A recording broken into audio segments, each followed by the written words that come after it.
I am to see so many people have made the walk up here.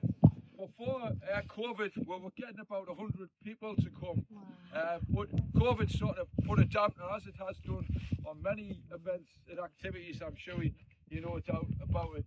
A little bit about why the issue means so much to myself, which is basically brought up in a coal mining community where the pit and the trade union was everything, to put it mildly, which is why I stood on picket line in 84, 85. But at the same time, there was an underbelly of domestic violence in my family, both of my granddads, and in my own family in particular.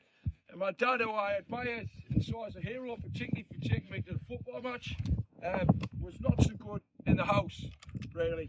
And it's difficult to, it's not difficult to say that now, but it is difficult to come to terms with it in a way. And the fact was, my mum and dad hated each other, and my dad took it out on my mum.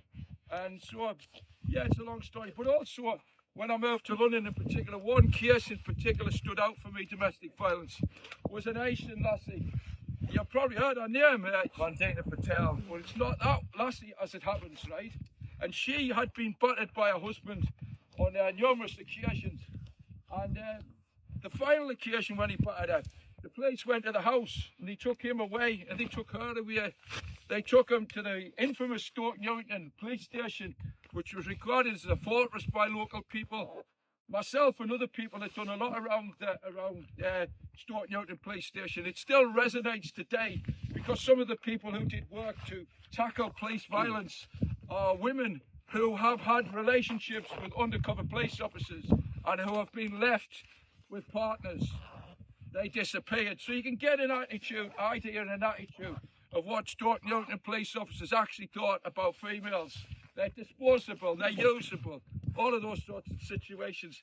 Anyway, what they did in their cleverness is they placed the two people in the same room, leaving the instruction to the guy who could speak English and his wife couldn't, saying, why don't you just sort it out? They went back 5 minutes later and she was dead.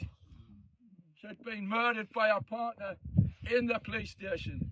No police officer ever faced any repercussions as a result of the fact that they had left a domestic violence man to batter his wife in the police station. Some of those attitudes, thanks to projects like Endeavour and others, have changed dramatically, but they've also changed because of female police officers who had to struggle to the rights to make sure that this is a political issue. It remains a political issue. So that's it. I'm just going to read the names out about it. It's still too long a list, to be fair, isn't it? Oh, you're going to do it. I think you can dry, Mark. Okay. The only thing that is dry on this hill. Thank you for that, Mark. So thank you everybody who's made it up the hill today. We're here in remembrance, and remembrance is something that can unite everybody. So as I said before down there, we're from Endeavour. We're a community domestic abuse service. We support people in their homes, in temporary accommodation, people who are sofa surfing, and unfortunately with the housing situation at the moment there are more and more people in those situations. So it's now 264 years since Ellen was walking across this moor, and you can see how bleak it is in daylight. She was walking across at night and she was murdered at this very spot. Yet there is so little that's changed. And I know that I gave you the statistics before, but they're so shocking, I'll tell you again. Globally, 85,000 women killed in the last year, the highest figure in 21 years. And 51,100 of those were killed by an intimate partner or a family member. That's 140 women a day and one woman every 11 minutes. So if you think how long it took us just to do this walk, there's probably 6 women that have lost their lives during this time. And male against male homicide remains the most prevalent form of violence. However, the vast majority of male homicides are by strangers. Yet for women, home remains the most dangerous place to be, and that's a shocking thing. And it seems staggering that in 2025 globally, 86% of women and girls without we're very fortunate to live in one of the 14% of countries where we do have rights, and we should use our voices to assert these and to elevate and protect others.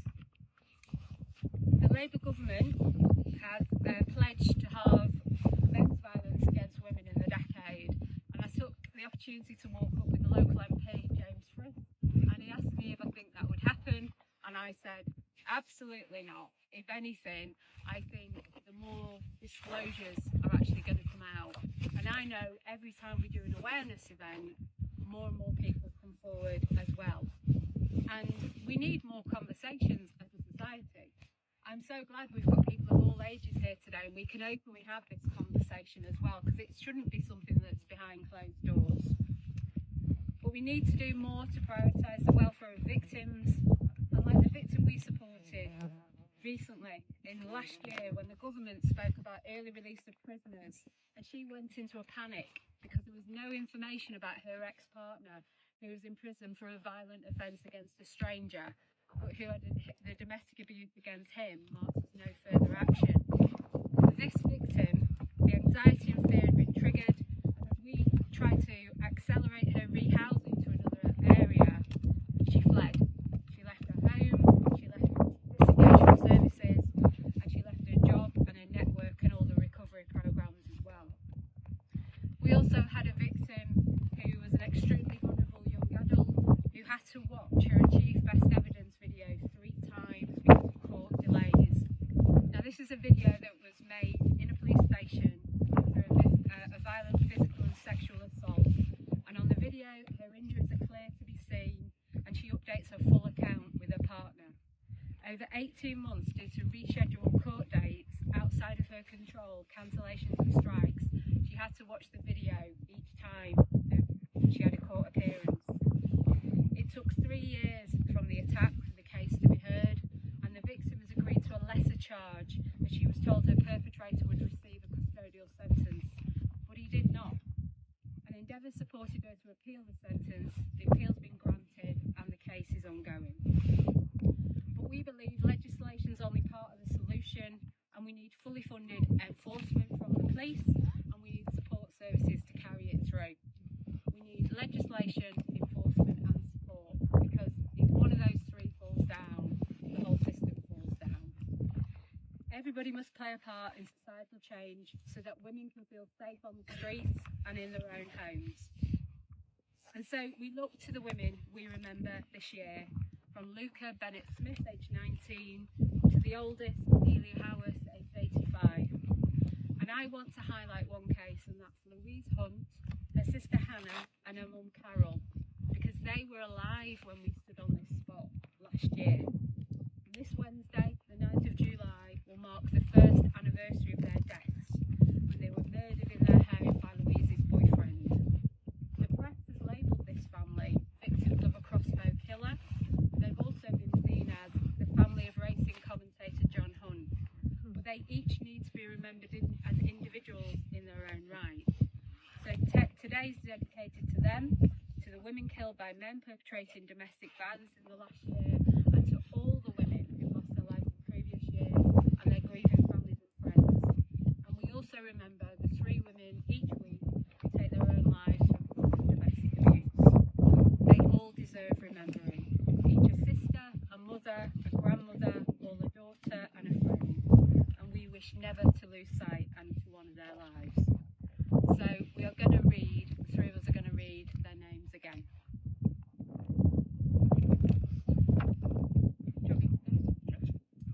Luca Bennett Smith, 19.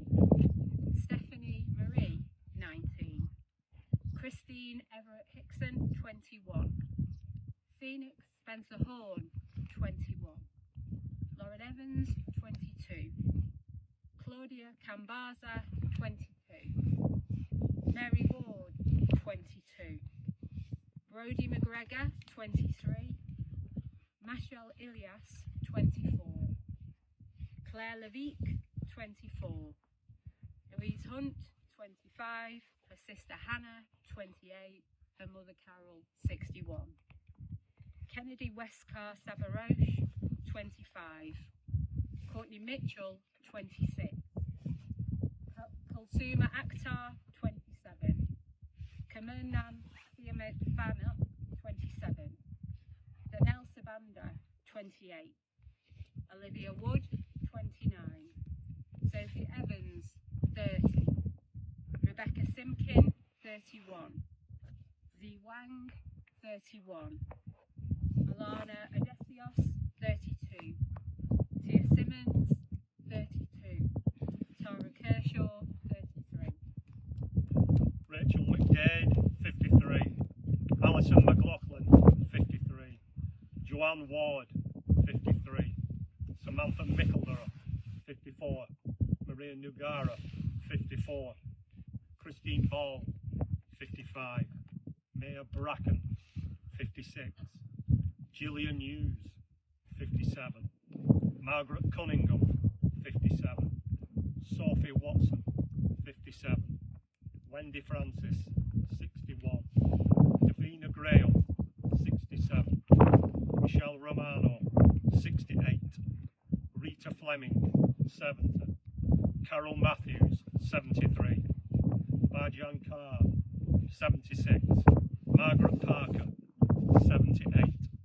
Jenny Sharp, 80. Ursula Ullman, 80. Patsy Ost, 81. Carol James, 81. Margaret Maud Hanson, 84. And Delia Hacksmith, 85. Right, there's 23 names on here, every age of 40, and the surnames tell you that the victims come from all sections of the community. Kate Australia, Nassau Isaacs, age 33. Leila Young, 33. Catherine Parton, 34. Tiffany Render, 34. Barbara Nabkowski, 35.